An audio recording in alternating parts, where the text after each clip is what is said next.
네, 오늘부터 4일간 국회 대정부 질문이 이어지고 있습니다. 오늘은 국회 정치 외교 안보 분야에 대한 대정부 질문이 이어지고 있는데 이 자리에는 추미애 법무장관이 출석을 합니다. 현재 진행되고 있는데 상황을 좀 알아보겠습니다. 국회에 최은미 기자가 가 있습니다. 최 기자, 현재 상황 어떻습니까? 네, 여야는 오늘부터 24일까지 사흘간 국회 본회의장, 제 바로 뒤에 보이는 저 로텐더 홀에서 지금 대정부 질문을 진행하고 있습니다. 2시에 시작해서 배진교 정의당 대표의 비교섭단체 대표 연설이 있었고요. 그 이어서 오늘 첫 대정부 질문이 지금 진행이 되고 있는데 오늘은 정치 통일, 외교 안보 분야를 다루게 됩니다. 국무총리와 외교부 장관, 법무부 장관, 그리고 국방부 장관이 참석하는데 지금 여야 합의에 따라서 의원 11명이 12분 씩 질의를 하게 됩니다.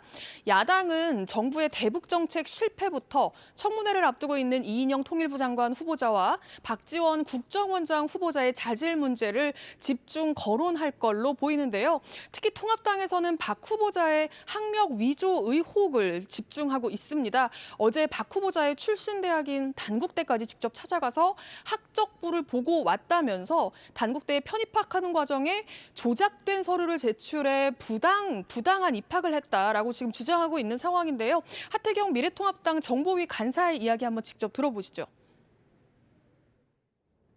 65년 9월에 단국대에 편입한 걸로 되어 있습니다.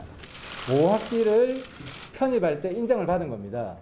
그럼 이거 5학기를 어느 학교로 받은 거냐? 본인이 다니지도 않은 조선대, 법정대 상학과 허위 서류를 제출해서 5학기 백학점 인정받습니다. 애초에 65년 단국대에 부정입학을 한 겁니다. 이때 한번 조작을 합니다. 네, 사실이라면 파장이 클 걸로 예상이 되는데 아직 단국대 측과 그리고 박 후보자의 입장이 나오지 않은 만큼 좀 더 신중하게 지켜볼 필요가 있어 보입니다. 오늘 정치 외교 통일 안보 분야 대정부 질문이긴 합니다만은 특히 이 법무부 장관, 추미애 장관에 대한 관심이 높은 것 같습니다. 오늘 아마도 야당 의원들의 집중적인 질문 대상자가 되겠죠? 네, 그렇습니다. 미래통합당이 이미 국민의당과 함께 법무부 장관 탄핵 소추안을 제출한 상태라 오늘 대정부 질문에서도 그 얘기가 빠질 수 없는 상황인데요. 아마 해임을 재차 건의할 걸로 보이는데 실제로 이 해임 건의안 표결이 얼마 남지 않았습니다. 제출하고 나서 72시간 이내에는 표결을 하게 돼 있기 때문에 내일 안건으로 상정돼서 표결할 가능성이 유력하거든요. 그런데 재적 의원 과반 이상, 그러니까 150명 이상의 의원들의 찬성을 얻어야 해서 민주당의 협조 없이는 통과가 불가능한 상황이다 보니까 통합당은 민주당, 특히 초선 의원들을 상대로 한 표 한 표를 호소하고 있다, 이렇게 이야기했습니다. 지금 대정부 질문은 어느 정도 진행이 됐습니까? 네, 2시에 시작해서 초반 20분가량을 배진교 정의당 대표의 연설이 있었기 때문에 본격적인 대정부 질문은 이제 막 시작했다고 보셔도 될 것 같은데요. 배 대표의 연설 중에 고 박원순 전 서울시장 피해자에 대한 2차 가해를 멈춰달라라는 이야기가 나왔을 땐 미래통합당 의원들의 박수가 쏟아지기도 했습니다. 그 모습 한번 같이 보시죠.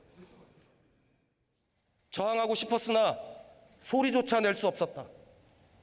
N번방 사건과 권력형 성범죄 피해자들의 악몽은 다르지 않습니다. 일상으로 돌아갈 용기가 필요한 사람, 그 용기를 낼 수 있는 응원이 필요한 사람 또한 피해자입니다. 모든 분들께 부탁드립니다. 지금 당장 피해자에 대한 2차 가해를 멈춰주십시오.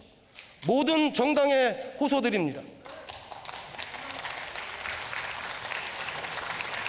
피해자의 존엄을 지킬 2차 성폭력 피해 방지법과 성폭력 방지를 위한 비동의 강간죄 개정에 함께해 주십시오.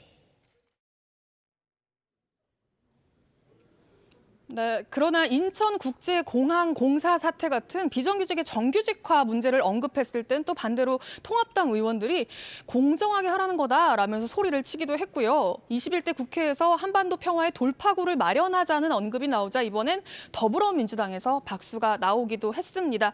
지금까지 국회 대정부 질문이 이루어지고 있는 로텐더홀 앞에서 전해드렸습니다.